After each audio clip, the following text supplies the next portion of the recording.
Hey man, you don't mind if I play through, do you? Sure can. Welcome to Playing Through.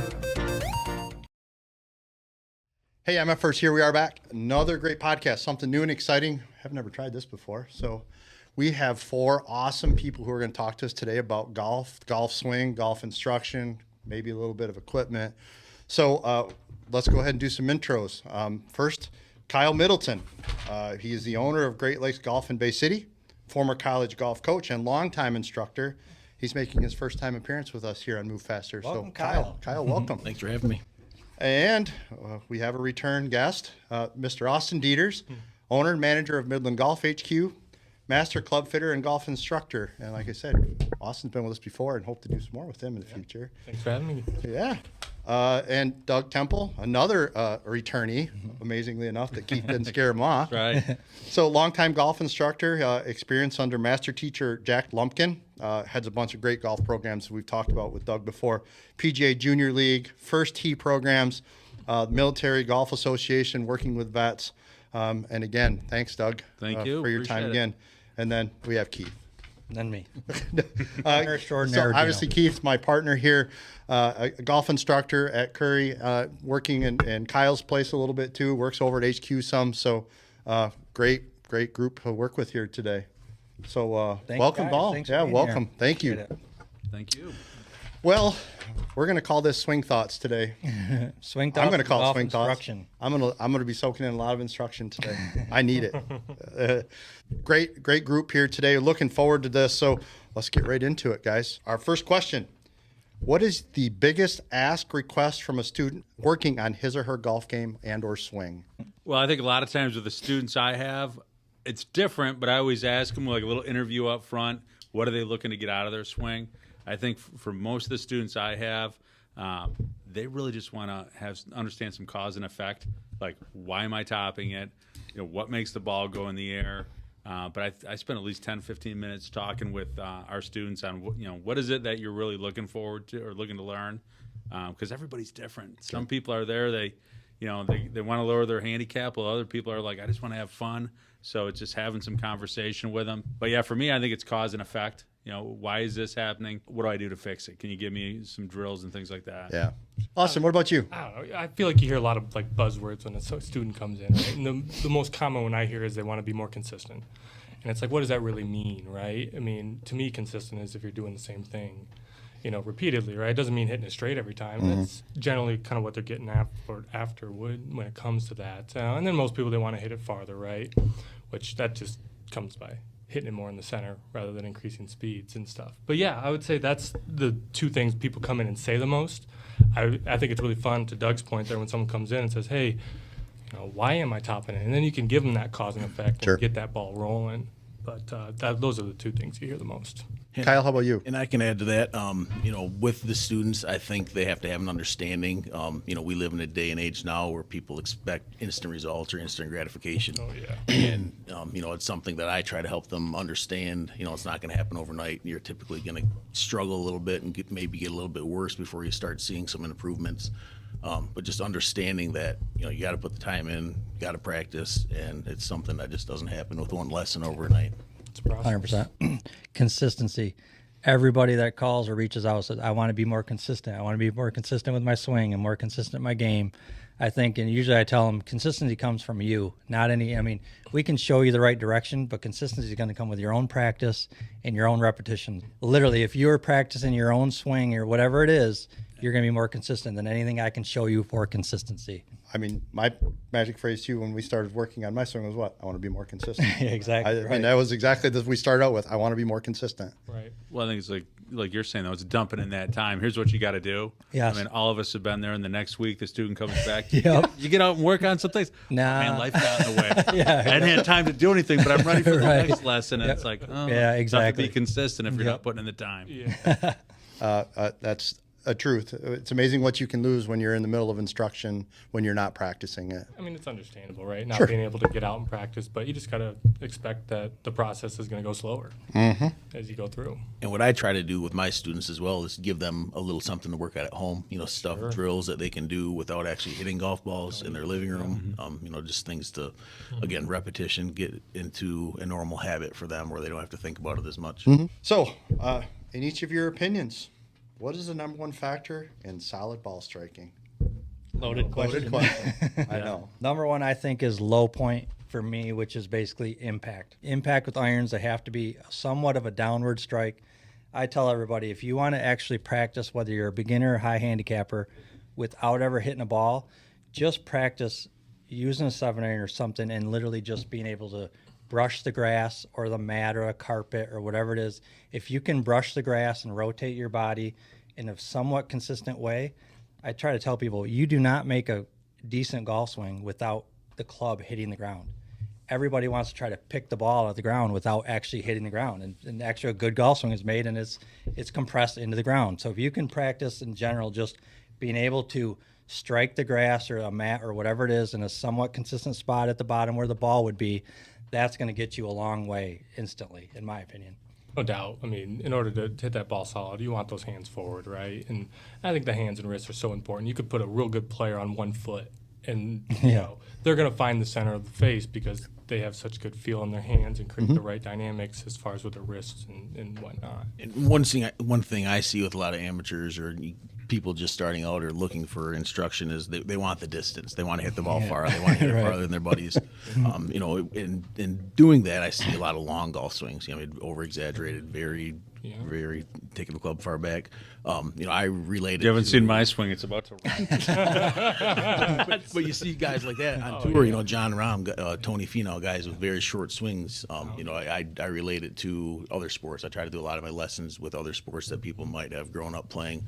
But, you know, a guy with a big backswing like John Daly, it's going to be a lot harder to get that club back into the center of the club face on the ball than someone with a shorter swing like John Rahm. Is more, you can duplicate it easier. It's a lot easier to repeat. And that's kind of one of the first things I start out with is lessons is shorten the swing, try to, you know, do some half shots, three-quarter shots and find the center of the face. Make contact first. Yeah. Oh, yeah. Yeah, I mean, I would echo the downward swing. I am a big proponent on fundamentals. I think you got to have a great grip. You've got to be able to control the club face with your hands.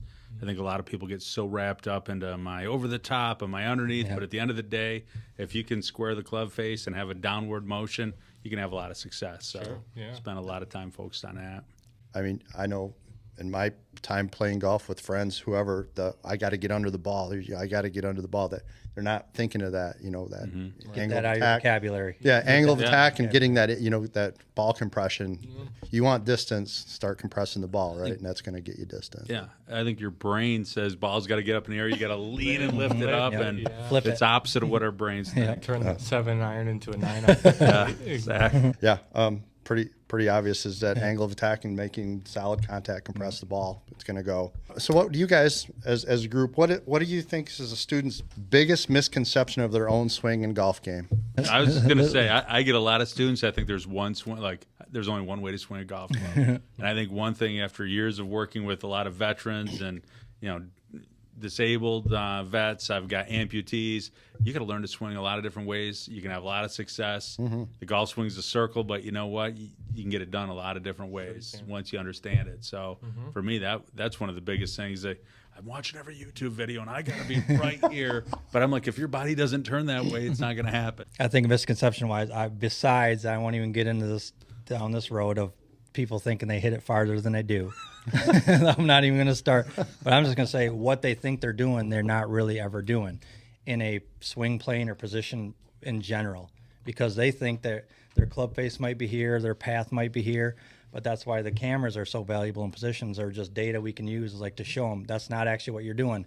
We change a feel, they think they're doing something, and then they're not doing that. And that's why, like we always say, exaggeration to the utmost degree. If you exaggerate it, you get the tiniest little swing position change, and they don't realize that until you can show them whether it's a data point on a monitor or just a camera position on a phone or an app, which is crazy. And nowadays, everybody has a cell phone you can practice with, and that's one of the most important things I let students know is, you know, when you're out practicing by yourself, put your camera up, record yourself, see what you're actually doing. You know, you might feel it looks or you're doing something one way and it's the complete opposite. So when you can see it on video, you know, it yeah. sometimes hammers the point. Very valuable.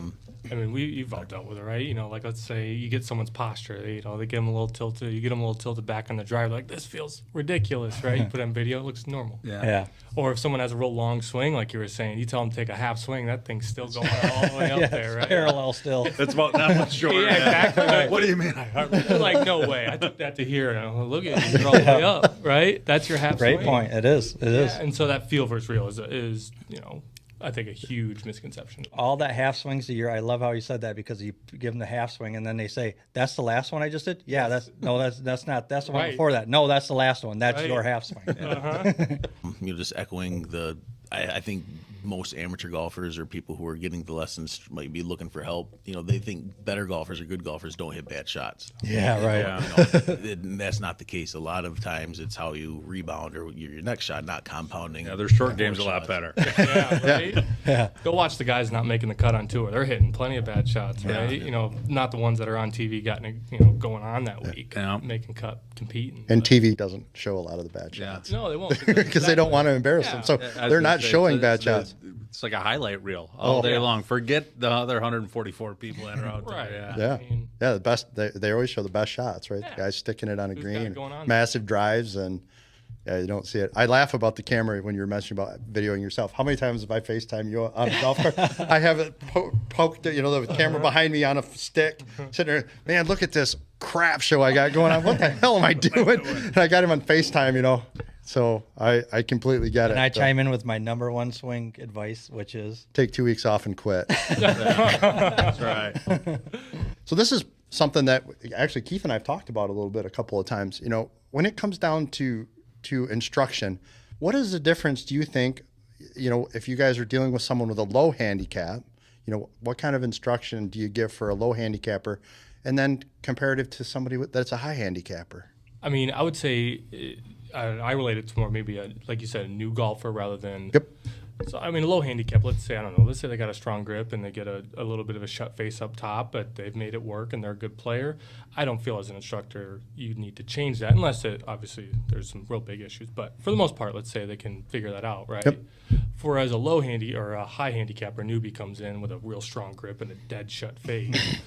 I'm going to switch that, Sure. right? Yep. But, I mean, who's to say, like Dustin Johnson? I mean, he's got a strong grip, but he obviously plays at a very high level. So Yep. if you've been able to get it done, there's certain things, right? Maybe you back it down for a low handicapper, but you're not going to throw them right to weak, and then they're not going to be able to find their ball for Yep. a long time. And there's no telling that'll make them better in the long run. I think on the a beginner or novice golfer, the fundamentals, a routine for setup. Yeah. Yep. On the more experienced player, a lot of times, just maybe course management, some strategies as far as hitting different shots. Yep.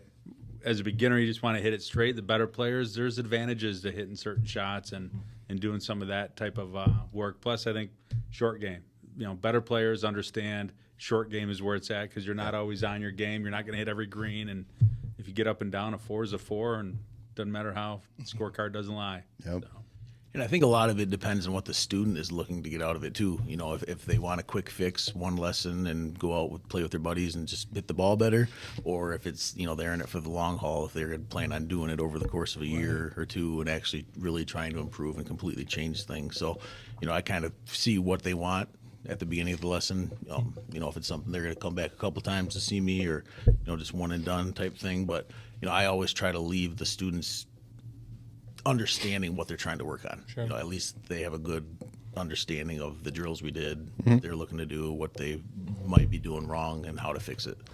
yeah. Usually you can tell, like, when someone's going to be into the process, right? Rather Yeah, than just they looking want to understand it. Yeah, rather than looking for that magic bullet, that's kind of Yeah, for me, I think a high handicapper or newbie is literally their body is going to be, it's always working in a different way than a good player is. And I'm always looking for outliers, or they have like some kind of big lift up or some type of spinal change, or they have a big sway going on with their body, or their hands or their arms doing weird flat or high.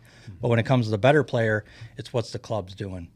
What's the club face doing? What's the path doing? It's always going to be, in my opinion, the high handicapper weekend warrior is going to be what's their body doing, and then the better players, what's their club doing for me. And then usually sometimes we have the privilege to have data. Like I'll go and see Austin and be like, hey, Austin, can I borrow a flight scope for this Thursday? Got a lesson with a really good player. Oh, yeah, no problem. I'll be able to show him that data, and it's like, that's factual then. And it just becomes so much easier for when I tell him something that there's like, oh, yep, that's the data's there to support it. So I think that's the biggest one for me. Yeah, I think a good player too can be in to out in, but repetitive. Yeah, right. yeah. And it's the repetition. Like I said, there's a lot of great players that hit draws. There's a lot of great players that hit fades. They just do it all the time. Right. Where a beginner, like,